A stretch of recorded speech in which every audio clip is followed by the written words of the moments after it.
अपनी सोच को बदलो और अपने आप को बड़ा बनाओ। एक गांव में रमेश नाम का एक युवक रहता था। वह साधारण किसान परिवार से था और अपने जीवन में कुछ बड़ा करने का सपना देखता था। लेकिन उसके आसपास के लोग हमेशा उसकी सोच को दबाने की कोशिश करते और कहते, तू किसान है, खेती-बाड़ी ही तेरे बस की बात है। रमेश इन बातों से दुखी होता, लेकिन उसने हार नहीं मानी।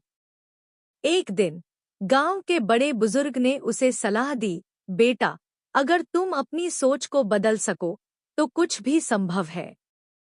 सोच ही इंसान की सबसे बड़ी ताकत है।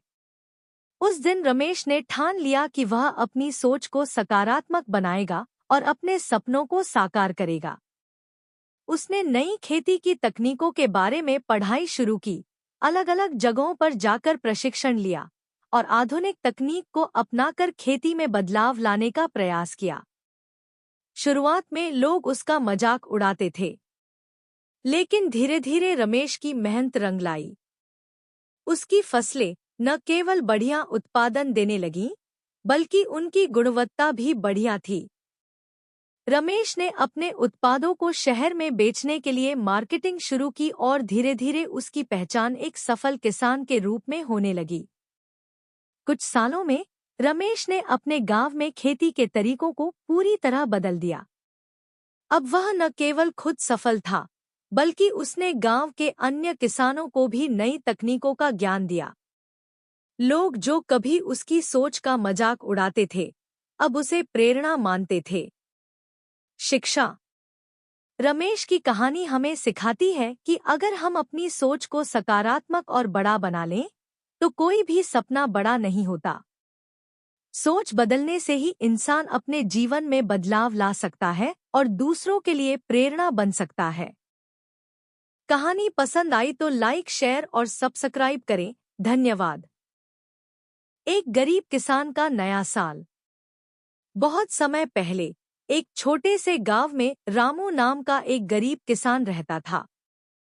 रामू मेहनती और ईमानदार था, लेकिन उसकी मेहनत के बावजूद उसकी फसलें कभी अच्छी नहीं होती थी।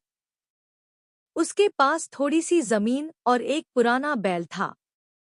साल का आखिरी दिन था और रामू अपनी झोपड़ी में बैठा सोच रहा था, नया साल आ रहा है, लेकिन मेरी जिंदगी में कुछ भी नया नहीं है। उसकी पत्नी ने उसे सांत्वना देते हुए कहा, रामू, चिंता मत करो, भगवान मेहनत का फल जरूर देते हैं। नया साल नई उम्मीदें लेकर आएगा। अगले दिन नया साल शुरू हुआ।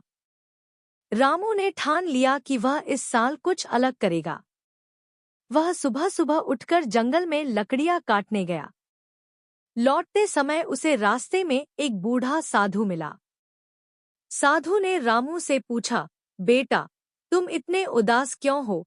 रामू ने अपनी सारी परेशानी साधु को बता दी। साधु मुस्कुराए और बोले, तुम्हारी ईमानदारी और मेहनत देखकर मैं तुम्हें एक वरदान देना चाहता हूँ। यह बीज लो, इसे अपनी जमीन पर बो दो। यह बीज तुम्हारे जीवन को बदल देगा। रामू ने साधु को धन्यवाद दिया और बीज को घर लाकर अपनी जमीन में बो दिया। कुछ ही दिनों में उस बीज से एक बड़ा पेड़ उगाया। उस पेड़ पर सोने के फल लगते थे। रामू और उसकी पत्नी की खुशी का ठिकाना न रहा। अब रामू के पास पैसे की कोई कमी नहीं रही। उसने अपने गांव के गरीब लोगों की भी मदद की। धीरे धीरे रामू का नाम पूरे गांव में प्रसिद्ध हो गया। वह साधु के दिए वरदान को कभी नहीं भूला और हर नए साल पर गरीबों की मदद करना अपनी जिम्मेदारी समझने लगा। इस तरह रामू का नया साल उसकी मेहनत, ईमानदारी और दूसरों की मदद से सच्चे अर्थों में नया बन गया। शिक्षा, मेहनत, ईमानदारी और दूसरों की मदद से जीवन में सुख, शांति और सफलता मिलती है। कहानी पसंद आई तो लाइक, शेयर और सब्सक्राइब करें। धन्यवाद। बहुत समय पहले एक विशाल समुद्र के बीचों बीच एक जादुई जलपरी रहती थी। उसका नाम अंशिका था। अंशिका न केवल अपनी सुंदरता के लिए जानी जाती थी, बल्कि उसकी जादुई शक्तियां भी उसे खास बनाती थी। वह समुद्र के सभी जीवों की मदद करती थी और उन्हें खतरों से बचाती थी। लेकिन उसकी इस अच्छाई का कुछ जीव मजाक उड़ाते और उसे परेशान करते। विशालकाय शार्क, बड़ी और ताकतवर, उसे अक्सर डराने की कोशिश करती थी। कुछ मछलियां उसका मजाक उड़ाती और उसे कमजोर समझती। लेकिन अंशिका जानती थी कि उसके पास ऐसा दिल है जो डर से ज्यादा बहादुर था। एक दिन समुद्र में एक भयंकर तूफान आया। तूफान के कारण बहुत सारी मछलियां अपनी जगह से भटक गईं और शार्क तथा अन्य खतरनाक जीवों के जाल में फंसने लगी। अंशिका ने तुरंत अपनी शक्तियों का उपयोग करना शुरू किया। उसने समुद्र के छोटे जीवों को सुरक्षित गुफाओं में छुपा दिया। जब शार्क ने एक छोटी मछली पर हमला करने की कोशिश की, तो अंशिका ने अपनी जादुई शक्तियों से शार्क को चकमा दिया। उसने समुद्र की धाराओं को अपनी मर्जी से मोड़ा, जिससे शार्क उलझकर दूर चली गई। अंशिका ने अपनी सूझबूझ और साहस से बड़ी मछलियों को भी संभाला। आखिरकार अंशिका ने सभी मछलियों को बचा लिया। अब वह सिर्फ जादुई जलपरी ही नहीं, बल्कि समुद्र के सभी जीवों की नायिका बन गई। जिन मछलियों ने उसे परेशान किया था, वे अपनी गलतियों का एहसास कर पछताने लगी और अंशिका से माफी मांगी।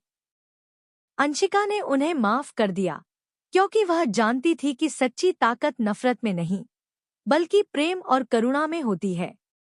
उस दिन के बाद समुद्र के सभी जीव मिलजुल कर रहने लगे और अंशिका को अपना रक्षक मानने लगे।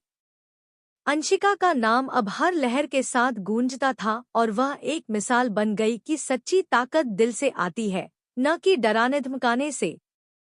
कहानी पसंद आई तो लाइक, शेयर और सब्सक्राइब करें। धन्यवाद।